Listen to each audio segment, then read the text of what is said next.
daftar 5 orang terkaya Indonesia yang putuskan jadi mualaf hingga bangun ratusan masjid.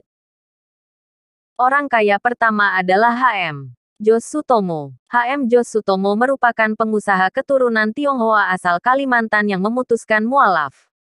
Dia tercatat dalam daftar 150 orang terkaya di Indonesia versi Globe Asia pada 2017. Dia juga menempati urutan 93 dengan kisaran kekayaan 430 juta dolar Amerika Serikat atau setara 5,5 triliun rupiah setelah taks amnesti. Bahkan, H.M. Jos Sutomo telah membangun 4 masjid Cheng Ho yang berada di Balikpapan, Batuah Kutai Kartanegara dan Samarinda. Orang kaya kedua adalah Irwan Musri. Irwan Musri merupakan orang terkaya Indonesia sekaligus suami dari musisi Maya Estianty yang memutuskan untuk jadi mualaf. Dia lahir dari keluarga Yahudi. Setelah lulus SMP, dia melanjutkan pendidikan ke Los Angeles, Amerika Serikat. Awalnya hanya ingin pindah negara saja tanpa terpikir untuk melanjutkan kuliah di sana. Dia pernah jadi pembersih jendela gedung, sampai diangkat menjadi manajer di suatu perusahaan.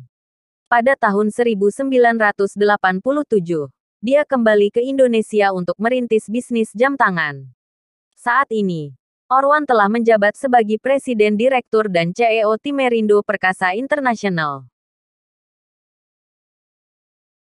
Orang kaya ketiga adalah Jusuf Hamka. Jusuf Hamka adalah orang terkaya Indonesia yang menjadi mualaf. Pria yang akrab disapa Baba Alun ini adalah salah satu bos perusahaan jalan tol PT Citra Marga Nusapala Persada. Dia dikenal dengan sifat dermawan dan senang membantu orang lain tanpa peduli latar belakang. Adapun Jusuf Hamka bercita-cita untuk membangun 1000 masjid. Salah satu yang telah berhasil adalah Masjid Baba Alun yang berada di bawah kolong tol Irwiyoto Wiono. Orang kaya keempat adalah Lee Kang Hyun. Orang terkaya di Indonesia bernama Lee Kang Hyun ini juga memutuskan menjadi mualaf. Pria yang akrab disapa Pak Haji ini adalah mantan Vice Presiden Samsung Indonesia.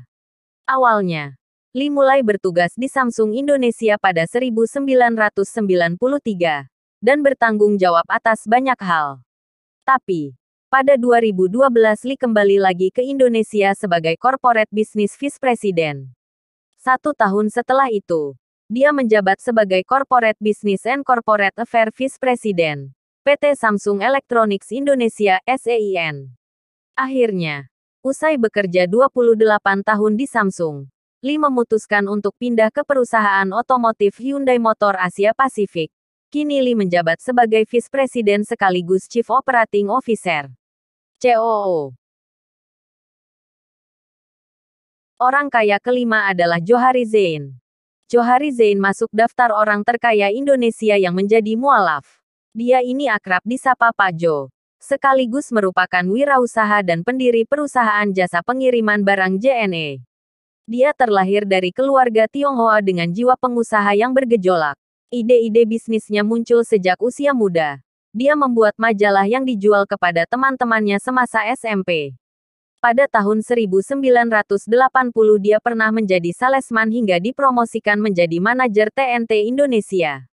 Pada tahun 1982, dia juga merintis perusahaan pengiriman bernama Worldpac dan berganti nama menjadi Pronto.